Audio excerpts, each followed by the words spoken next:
The fuck? You should be on. Why are you not on? Do I have stuff on the media hub? No. No. Where's my freaking camera then?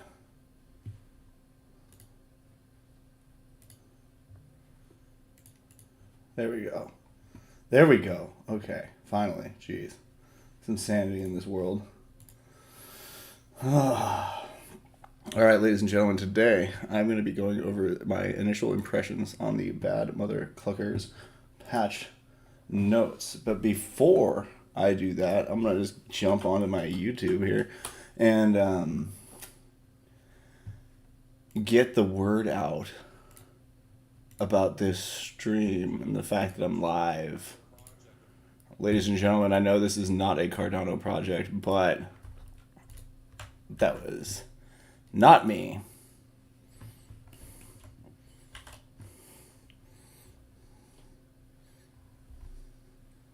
I'll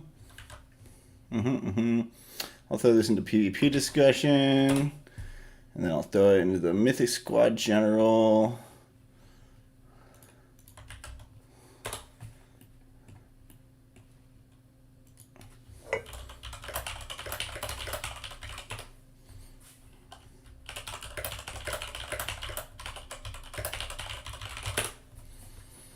I just gotta tweet it out now. Boss Killer the hand is in here. What is up? What is up? I just gotta tweet it and then I'm gonna start going. Initial impressions of the Bad Mothercluckers patch notes. So I will just say top line here for those of you who are here early. I had made a prediction that the Warrior would get a buff. I was right. I don't know if it got the buff I was looking for the price impact that I was hoping with the bet I was making on Floor Hero level 10-ish Warriors. You know, I've been leveling to 12. But the Knight has some pretty big nerfs that I think might, in the end, catapult the Warrior where I wanted it to go. That will remain to be seen. Oh, shit. Disclaimer here. I did not mean to activate all of that, ladies and gentlemen. I apologize. So let me try to get this Discord screen up. There it is. All right, done. Here we go. And then to the game updates channel for anyone who is unfamiliar with DeFi Kingdoms. That is the game we're talking about here today. And if you want to see the patch notes for the patch being released tomorrow, titled the Bad Mothercluckers Void Hunt patch, then you can check it out in their Discord in the game updates channel. And so you'll see that's where I am right now. And I should probably put a link to this Discord in the show notes. I'll do that next time. And so, anyway, appreciate you all being here with me. I'm just going to run through the entire patch notes, all right? Because there's one thing I know about the DFK community. One thing for an absolute certainty that I know. I've said it before. None of these fuckers read. And I know someone is out there thinking, he doesn't mean me, right? He knows that I read. And for you individual listener, yes, I do know that you read. But the rest of you, you're all fuckers who don't read. So I will do the reading for you and also the thinking for you, because I will just tell you what to think about it. And you can agree or disagree. So, just some background here on the Bad Mothercluckers. Heroes can answer the call, participate in the hunt. Got to be minimum level 12 is what they're trying to say there. Some pretty big changes with respect. Yes, this is live, Dags. This is live. It's not, the patch isn't live, I should say. This stream is live. They released the patch notes a day early. It's coming tomorrow. The actual patch is coming tomorrow. Actual patch is coming tomorrow. Right, so I hope I made that clear, Jags. The patch itself is not live.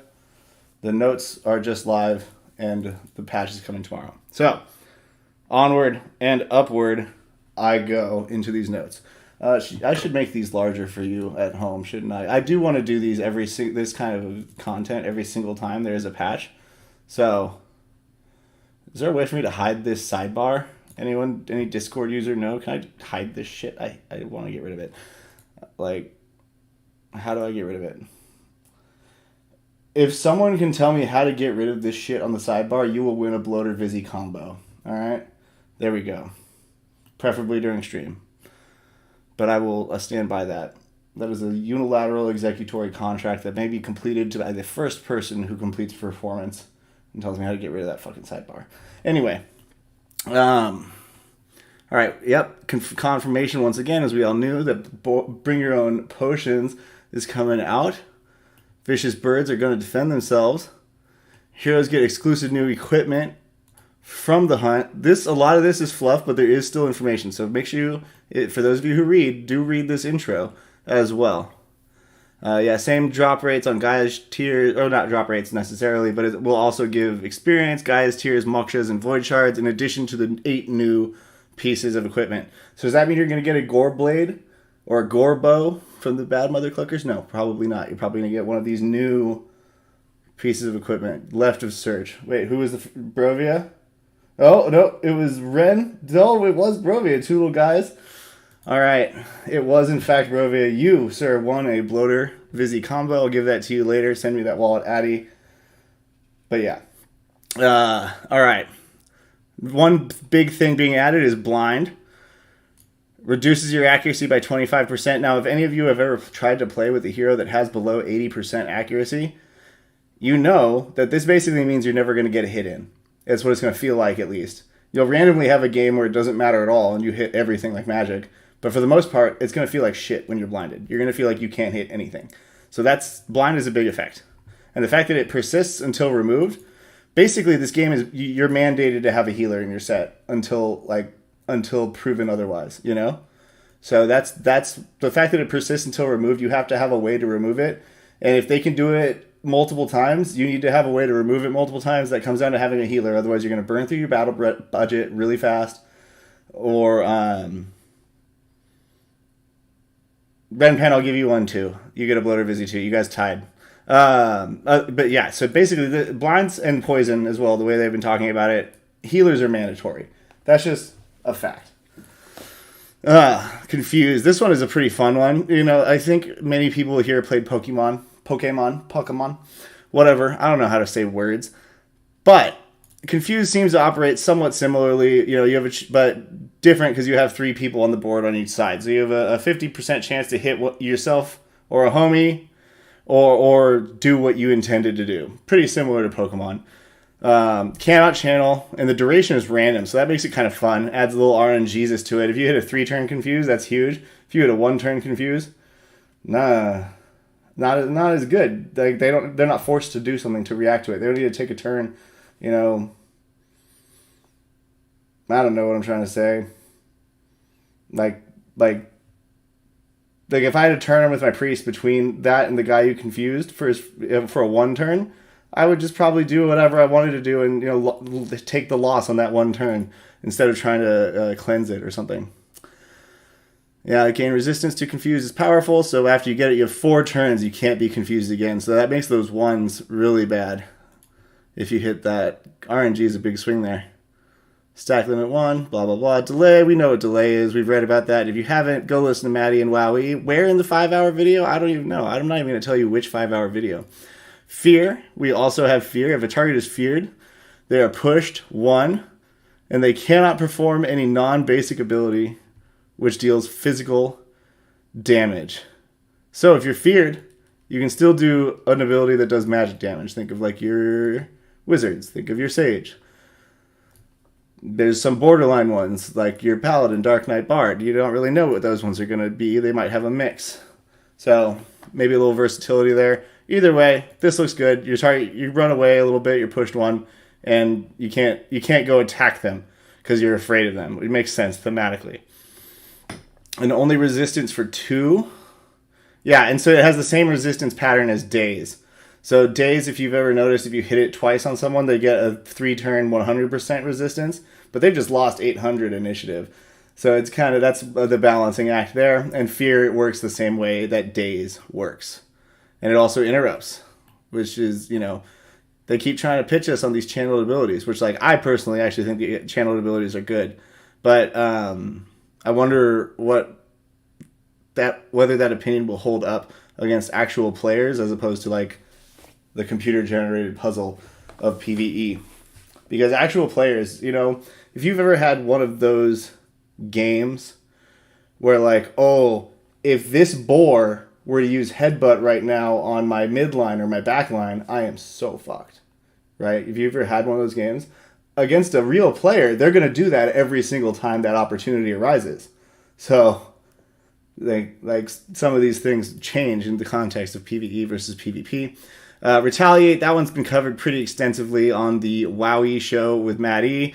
And, pretty mellow. If you retaliate, you do a basic attack targeting the attacker with damage equal to X times half your attack.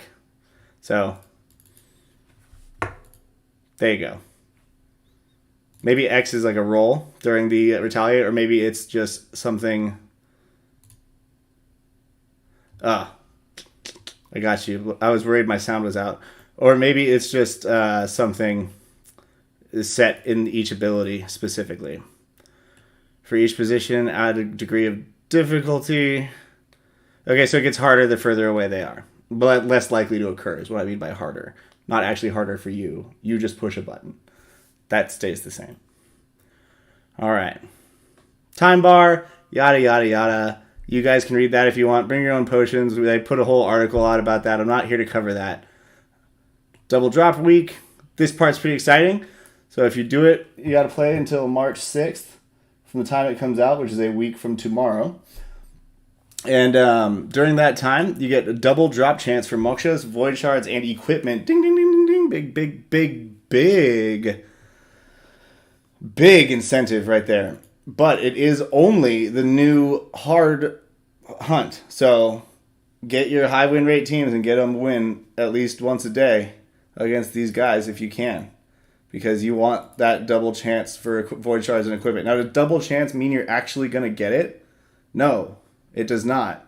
So you might still play all week and not get anything. That's how video games work. Fairly frequently.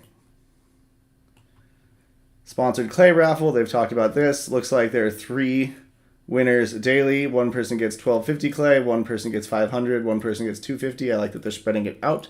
That's kind of cool. And of course, they still have the 1000 crystal raffle, and that applies to both hunts. All right, now into the fun patch notes part. So like in every other game I've played, there would be patch notes on a semi-regular basis. Not every other. In every other game, I've really had a freaking fun time playing, and every other one that I've covered, with strategy articles in any sort of way, the monthly patch notes were... I shouldn't even say monthly because I don't want to assume it's going to be monthly for DFK because it hasn't been. But the patch notes were always a lot of fun and easy content because you can give like an initial reaction and then you can like talk later about, oh, I was actually wrong about this because now that I've played with it, I realize X, Y, and Z. And so it's good, and it's good to keep your brain stimulated. So let's get going. Healing, barrier, dampening. Priests are a staple on most teams and have been very effective at keeping their squad alive, even if their level was significantly less than the battle's average. To make it more rewarding to use higher level priests, we're introducing a healing and barrier dampening mechanic. If your healer's focus, what is focus class? Magical accuracy, is less than the weapon's requirement, healing abilities, healing over time, and barriers will be scaled down to match the ratio between the hero's accuracy and the accuracy at the focus requirement listed in the weapon's tool tip.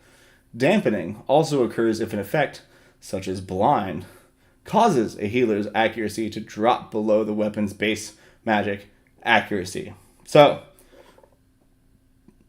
that means all of your heals are lower if your accuracy sucks as a healer compared to what your weapon requires. So, for the last couple months we were saying Dex kind of useless on a healer, right? You can't miss any of your abilities, can you? But all of a sudden very important because your power level is directly impacted by your accuracy now. What does the weapon have to do with the barrier, though? Well, in most magic sort of genres, as Alex Trebek used to say, the power of the weapon did in fact impact the power of the person wielding it, even if it was a magical weapon being held out in the foreground like so or something. You know? So I think it makes sense for the power of the weapon to impact it. And in fact, in many sources of magic lore, there is the concept that an artifact or a mystical item is beyond the power level of the person wielding it, and it harms them or corrupts them in some way because of it.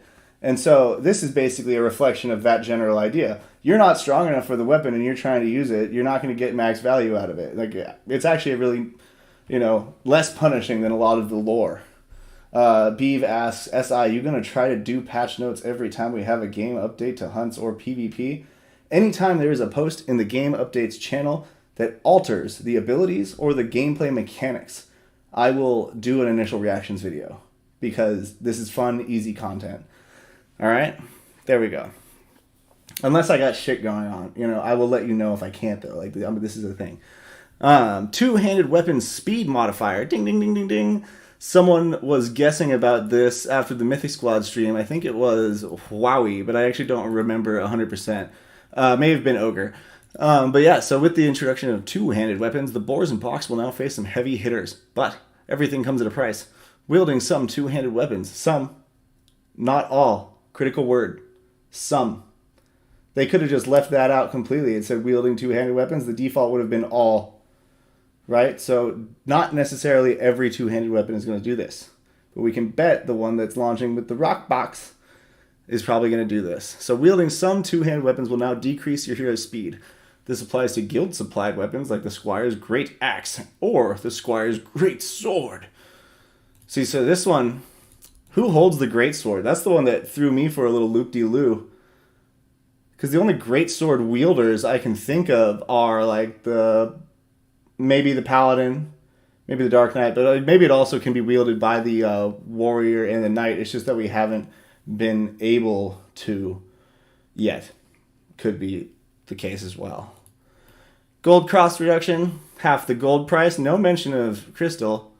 Note. Chat, tell me, do you think 500 gold is the average cost of the 3 potions you're going to be using every single battle? Leave a comment in the notes below and let me know.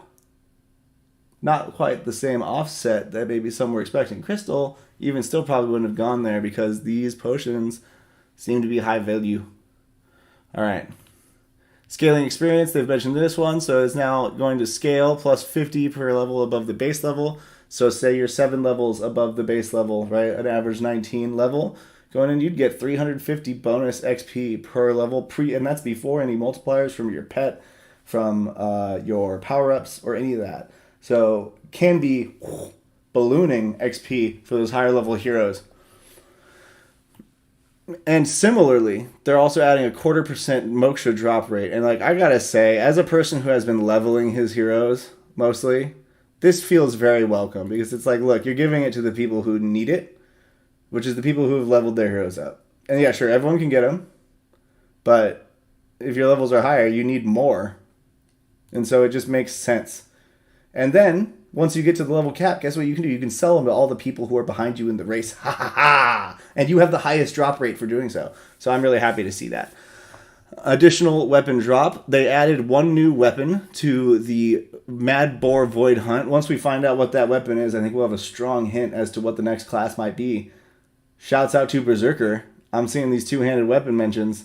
I've seen people mentioning Berserkers in crowded chambers and dark corridors. I'm thinking that might be it. But, additional weapon drop. What are we going to see? Is it going to be the Gore Focus? Is it going to be the Boar Skull Focus? I could see that. Like, think about Shakespeare holding the skull in his hand, right? I know it's not Shakespeare, it's Macbeth, but screw you. And he's got the skull in his hand, but it's a boar skull, right? And he's like... Anyway, that's what a focus is, ladies and gentlemen. It's something you hold in your hand to accentuate your power or style. In the case of a bard, because style is power. All right, level adjustment. This one is huge. This is huge. In fact, I took this as a direct assault on me personally. That's right. I am that vain. But now what does it say? Until now, the level of the Void Hunt was calculated by taking the average level of all 3 heroes. For example, a level 5 Knight, a level 5 Warrior, and a level 20 Priest would have an average level of 10, resulting in the Mad Boars being level 10. I feel like they could have just easily... They wrote the sentence, and it said Shapeshifter where it says Priest, but then they're like, oh shit, that's going to be too obvious, we got to change it. You know? They don't know we're talking about Styx Intern. Would have had an average level of 10, resulting in Mad Boars being level 10. Going forward, if a hero's level is below the base level of a hunt, and that means for the Bad Mothercluckers, if you're below level 12, motherfuckers, you're going to be treated as being level 12 for the purposes of determining average level. What? Hold on. Maddie asks, why did they do this? I think that's a question better directed to the decision makers. I painfully learned that they actually do sometimes read what we write in the Discord when I made a comment about the patch notes, and then Hubert started directly responding to me, and I was like, oh shit. Oh, my bad, guys. My bad. I was just saying stuff. But anyway, no, why did they do this? It's because it was like troll easy. And they wanted to prevent me, specifically, from beating the Mothercluckers in one try, because that is exactly what I was going to do. I was going to bring in a level 19, a level 10, and a level 1 for an average level of 10. That's what I was going to do.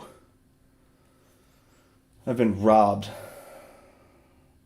Seems like they are just punishing creativity, says Maddie. I mean, no, they're punishing playing the game in a way it's not meant to be played. I mean, you can call cheating creativity as much as you like, but,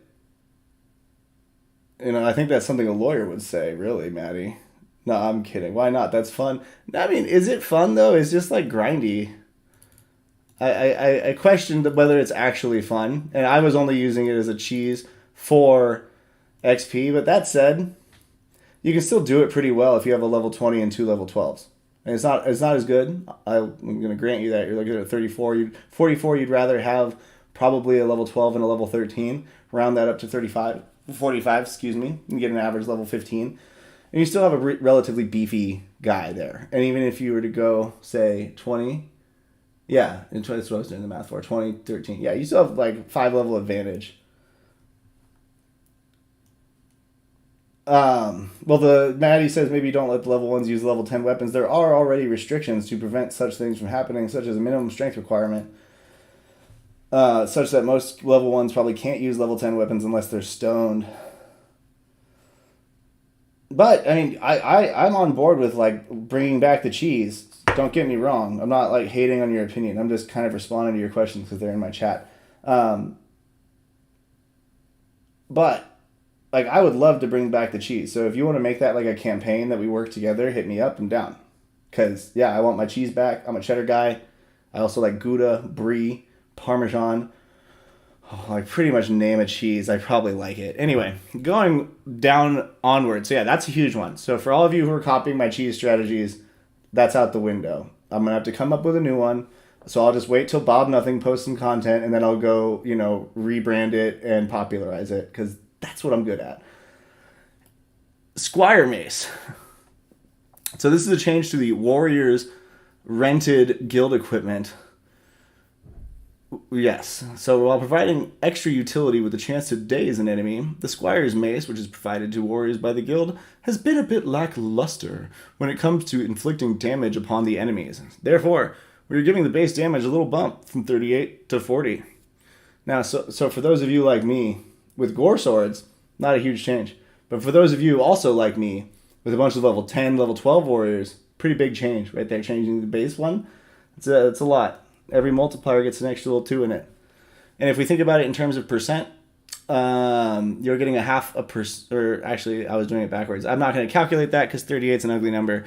Now, to the best part of any patch notes, and you can imagine, ladies, gentlemen, boys, bloaters, beavers, all of you, that when we get to where this game is fully evolved, and we have 30 some odd classes playable, these patch notes are going to get really fucking long. Because there's one for each, little tiny changes for each class. and I'm really looking forward to that day. But for now, it feels like we're in the Heroes of the Storm Alpha. You got Diablo, you got Sonya, you got Murden, you got Lily, and then boom, those 4 are getting their changes. So let's dive in. The Priest, really short change for the Priest right here. Gets down to Archer after just 1 change. Generally, the Priest is in a good spot, except for that whole thing we changed up above with the accuracy. Ignore that. Smoke and mirrors. But generally, the Priest is in a good spot and feels rewarding to play. So we're currently doing only a small adjustment to Freedom. I really like this change. I thought Freedom was like okay, but I have thought that the unstoppable duration should just go up. I'm really happy to see them do that because it just allows you to be more versatile on when you use it, and allows you to kind of like use it as a setup before doing something or before a big thing is coming in. And think about unstoppable might be really big against the box with their blinds or their confuses or their fears. If you're unstoppable, this shit ain't happening to you. You ain't going nowhere. Now, to everyone's favorite damage dealer, the Archer. Archers have been let me start over. Wait, hold on.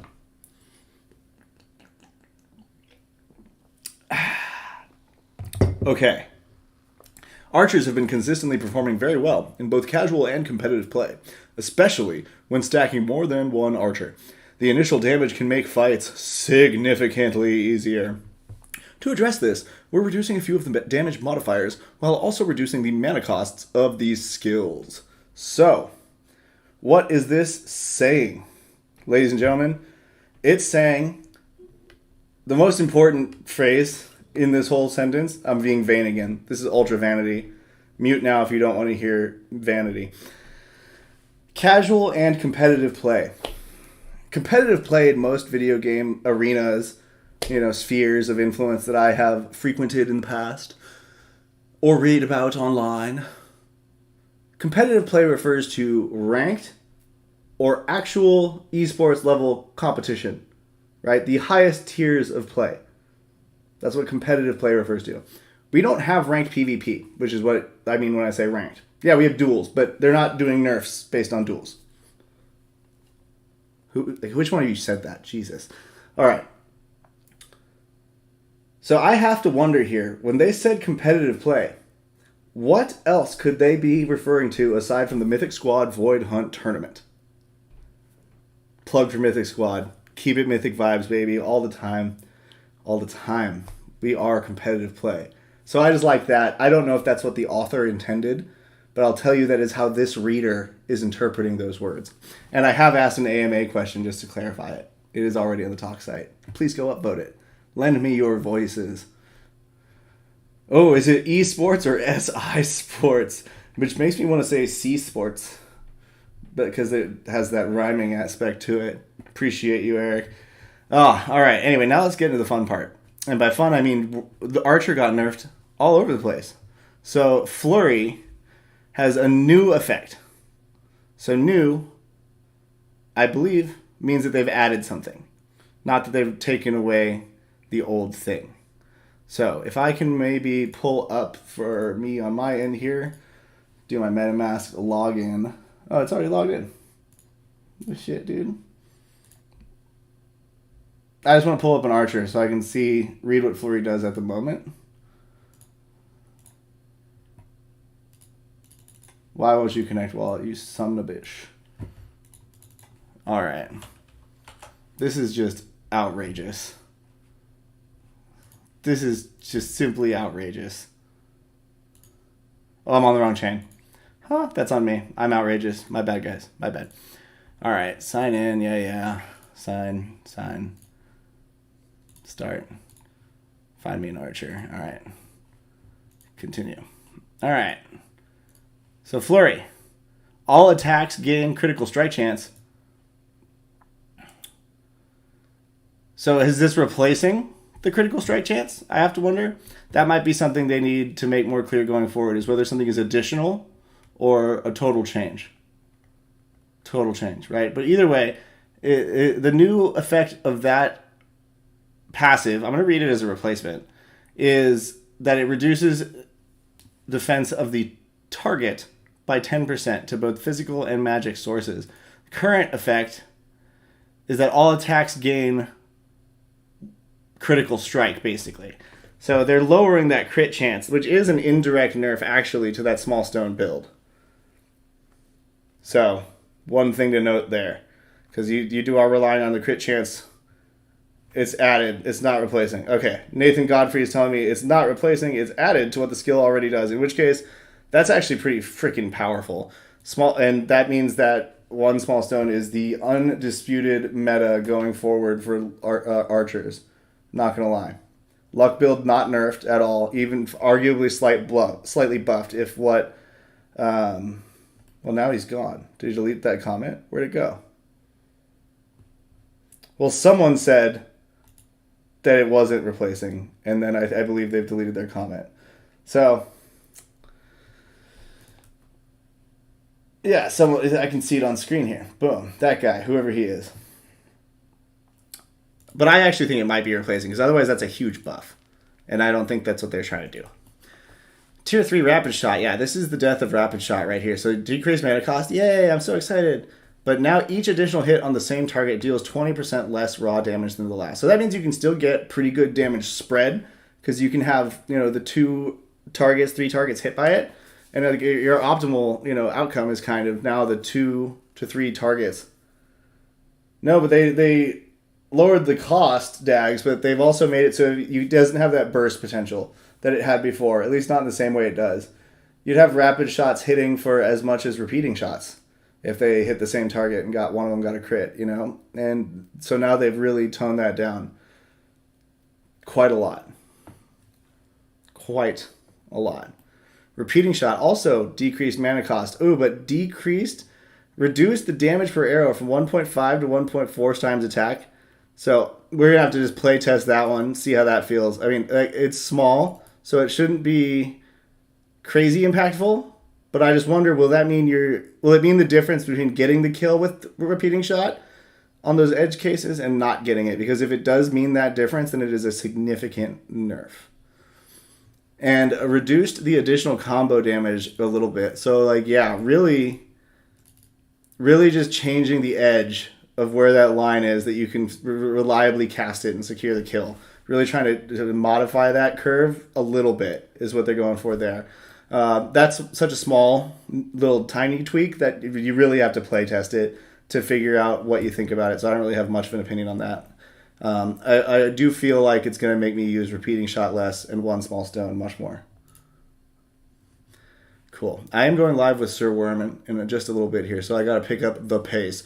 Tier 5 Barrage, decreased damage on Barrage, and reduce the additional arrow damage. So they're trying to really turn Barrage into what it was intended to be, which is a general AoE, let's hit them all a little bit kind of spell. I was talking to Be Easy a little earlier today about it, and it's it doesn't really feel that powerful when it lands that way. It feels really powerful when you have all 6 arrows hit one person. And I think it still will feel that way. It'll just be less busted, insta-kill Mama Boar style. And then I think Hubert just wanted to nerf himself with this one, because I don't know who else was using twin arrows except for him and me in one video.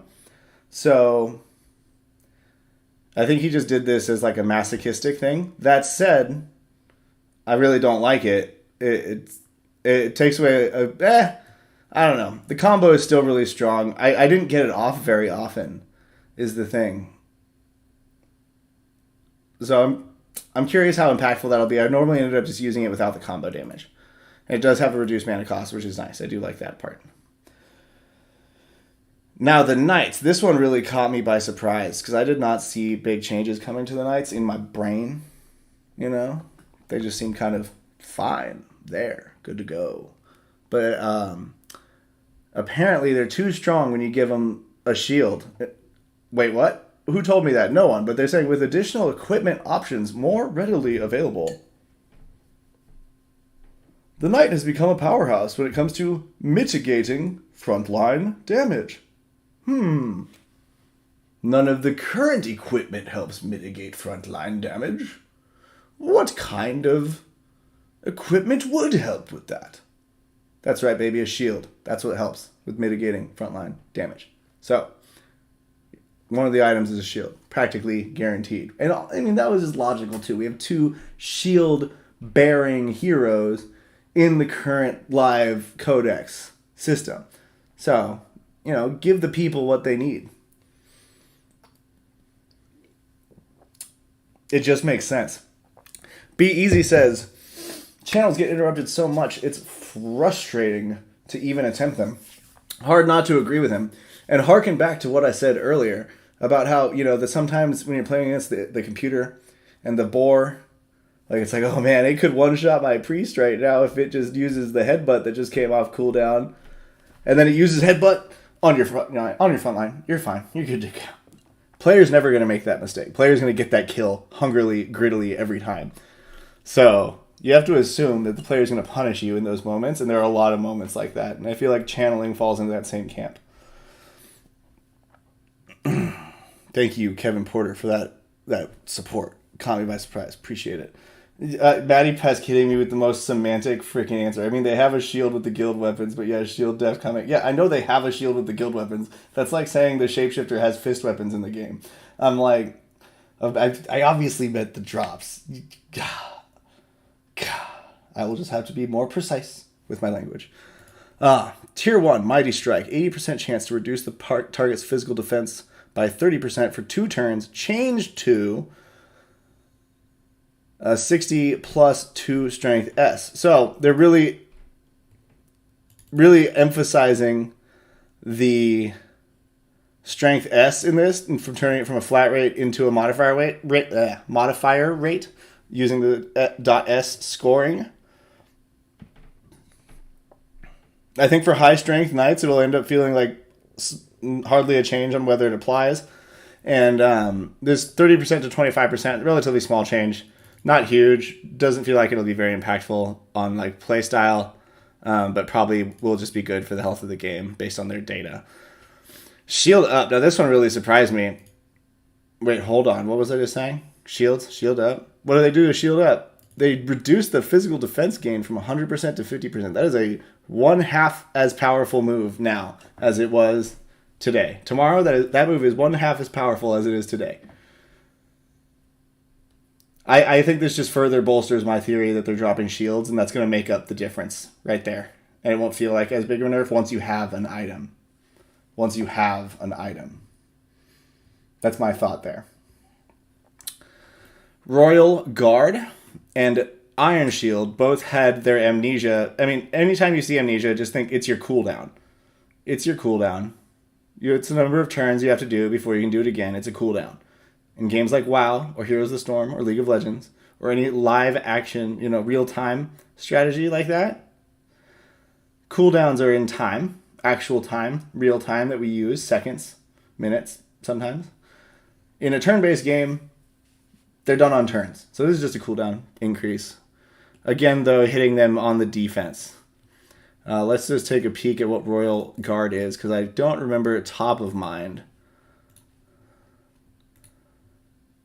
Yeah, so both of the 15 tier abilities, aside from the one that I actually think rocks, which is Battle Ready, are nerfed. Yeah, I mean, this is really strong, though. This is really strong. You're basically cleansing the person behind you for 4 turns. Oh my god. That's amazing. And just making yourself a meat shield. So I understand why they would do that, especially if it's going for 4 turns. Like, honestly, is increasing the amnesia really that impactful?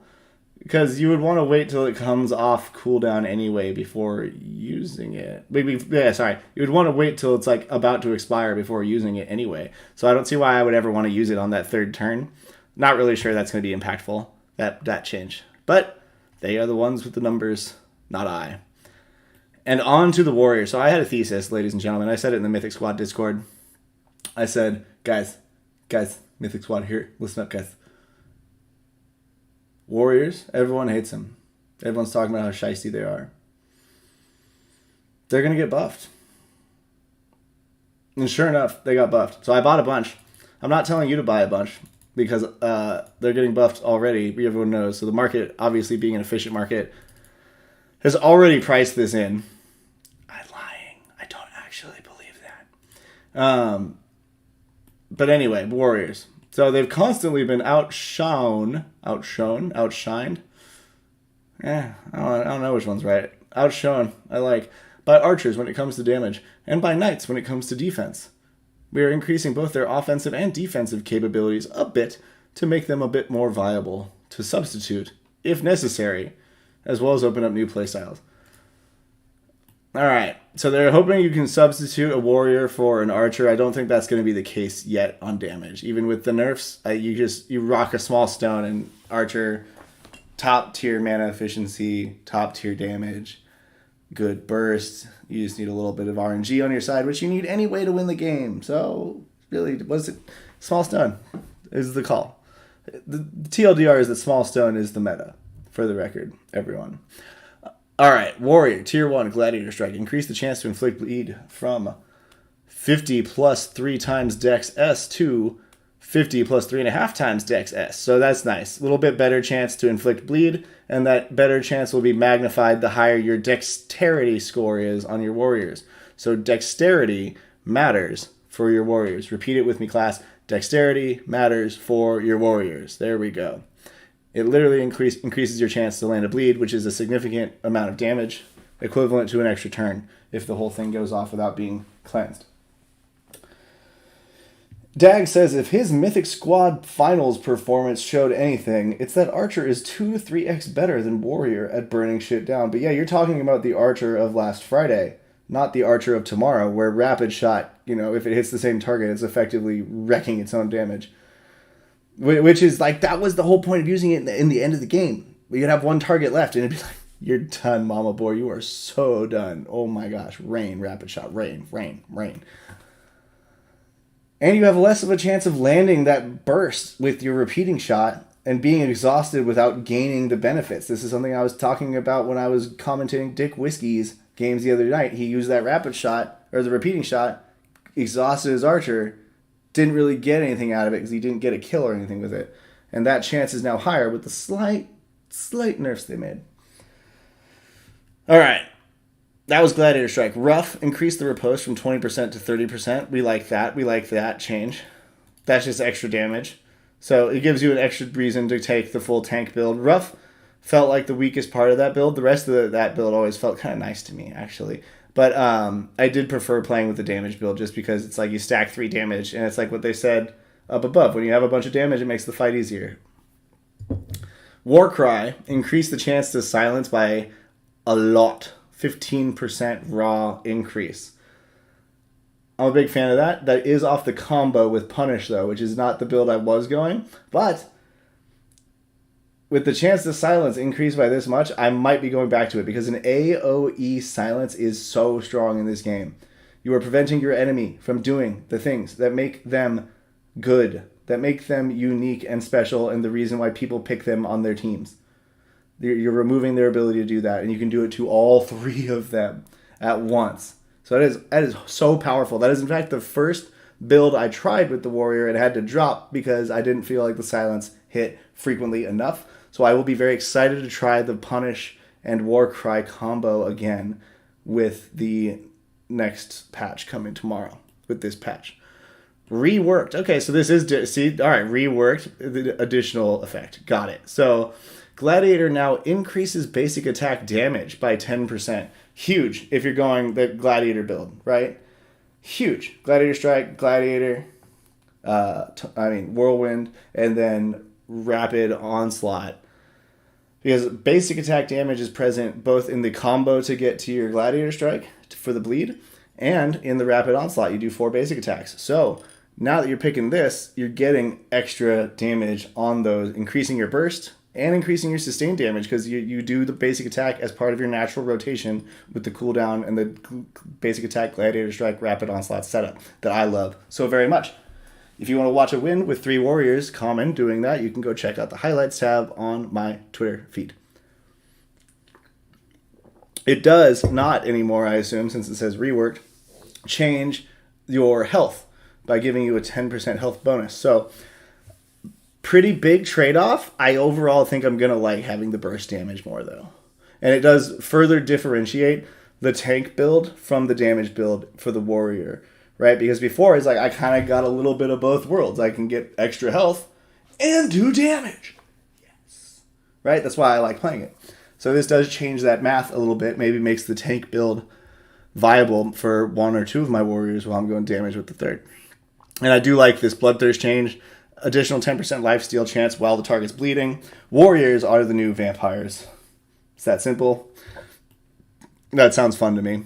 I'm probably going to try a full right side build warrior setup because that's the Warcry, lifesteal, Bloodthirst, I mean. And then it's the blue one at tier 3 that I never pick because I'm picking Taunt. And then Punish. Although that tier 3 one might be nice if I have another hero with Taunt and I'm going bleeds anyway. We'll have to see. And the fact that they made Gladiator the increased bleed chance, Gladiator Strike, is very good because it felt kind of punishing going for the bleeds and then you hit 2 Gladiator Strikes in a row without it going off. Oh, Sachet says Warriors, Warriors. Hell yeah. I'm happy to hear you say that, man. All right. Whirlwind, everyone's favorite ability, and by everyone, I mean Dreamer. And that guy who was a few fights before him on the card who did like a cartwheel. Either way. Sorry. I digress. Tier 3, Whirlwind. All right, 50% chance plus 3 endurance. Oh, it's just changed to ticks. I see. I was like, what's different? It's ticks. So that makes, okay, not much of a change there. That's expected based off of the new time bar mechanic and everything related to that with delay and the various status effects. 90% chance to self-inflict a 25% slow for 25 ticks. I like that. I think this is cool. They get rid of the exhaust, but you still kind of get the risk that you will have like the exhausted effect of being way behind in turn because you're losing initiative and you have a chance to slow yourself, which is like exhaust plus days kind of. You kind of take that risk, but you're not guaranteed it anymore. And you're not losing that turn when you come back. Your first turn back, you can be a normal turn because you're not exhausted. So, I think I'm going to test it out. I don't think this makes me pick Whirlwind over Taunt, but I do think it makes it fun to try out at least a few times. Wow, it's a raw damage bonus for Gruff. Not a huge one. I don't think that's going to really change anyone's playstyle. Everyone's using this for the Taunt itself, in my opinion, but I mean, it does increase the potential of being able to snipe a low health enemy with a ranged attack from your warrior, which is, I like that. So I'm okay with this change. Super into it. Tough. Block chance increase from 15 to 20%. Raw buff. We like that. Easy to analyze. Punish. Increase damage by very slightly. So this is like what I was getting at with the repeating shot. But now I'm thinking about they don't mention the combo in here. And I think the combo is kind of factored in off of that. Where's the warrior? You're all questing, aren't you? Select abilities. All right. Punish. Deal an additional amount. So yeah, that mean it doesn't say that that's going to change the combo. So I don't know that we can assume it will, but a little bit of extra damage on that punish will make it nice and make it more worth using it even if you don't have the combo up, because it really kind of felt punishing, ironically, using it when you didn't have the combo in the past. And then Nuff, again, raw P defense gain, so really big buffs throughout the tank build. The tank build and the Bloodthirst build, really, for the warrior. Honestly, this is a huge buff for the warrior. It's way bigger than I thought when I first glanced through this on my phone. So I have a lot of builds I want to try out with the warrior now. Like pretty much, I want to do dial down the left, dial down the right, dial down the center, and then go from there. Fixed a bug where the weapon damage cap was not correctly applied. Shout out to Franz and his archers. Interested to see if that has any impact on them. Fixed a bug where the armor defense cap was not correctly applied. Can't imagine a situation where that was being triggered, but would be intrigued to talk to the devs about it, because it sounds like there might be a story there. Yeah, the combo is unchanged, says Sachet, but the base damage has been up for a bit of extra hurt. Okay, good. So I was right not to assume that it would be changed. Good. Thank you for clarifying. I really do appreciate that quite a bit. You're the man. Various other small bugs have been squished here and there. Quality of life improvements. Tooltips that were showing incorrect values are now showing correct values. All good things. These are all, little touches. Little touches is what we call that last little bit of the patch notes. Overall, pretty big changes. Most impactful, I think, for the Archer left side build. Obviously, I think the right side build is still going to be really strong with that small stone, especially if you build into luck with stones and crystals. And interesting to see what happens with the right side build. I don't think it's going to be bad. I just think that rapid shot, having those big moments of like, oh yeah, I just hit it 3 times on one person, I just won the game, thank you. Those are kind of going to be way less frequent now. And might even make it so that the average player prefers that the shots be spread out. Then again, focus fire is always the king, in my opinion. So even if it hits all 3, I don't think I'll be upset. I'll just be upset compared to how I felt last patch with its rapid shot. But I still think this is going to be a good build. Masochistic Hubert with the twin arrows nerf. Knight, I think overall, once you get a shield, this is going to feel like, okay, we're back to where we were. I don't think the Knight has a pretty big change. I think it'll be like, it's ruined at first, and a lot of people are going to switch to Warrior and go buy the ones that I bought on the cheap, as Franz told me to so many times, hopefully, for much more expensively. That's you. I'm talking to you, viewer. Yeah. But I think they'll come back to the Knight because they're going to get shields and they're going to be like, what if I go back to the Knight? And it's going to be like, oh, I forgot how great this was. So I think Knight's going to be in a good place. Just going to go boop, little something like that. All right, and that's my initial impressions on these patch notes. A lot of good stuff in here. And for a reminder for all of you, please read. I had a painful experience recently. Just was like that could have been solved by someone reading. Not any of you, of course. Guys, I'm not talking to you. But yeah, anyway. Patch notes, initial impressions. Thank you for sticking around. I appreciate you all being here. And yeah, thank you, Sashay, for joining us. And I appreciate the clarity. And everyone else, have a great night. I'm on Sir Worm's channel in 28 minutes, where he is going to berate me for not letting him win the MSVHT. So that's fun. And then also, Cooper, if you're watching this, respond to my DM on Discord. Okay? You're the last item I need to send out from the MSVHT spin wheel. So if you're watching this, please respond to my DM. And with that, ladies and gentlemen, bloaters, beavers, and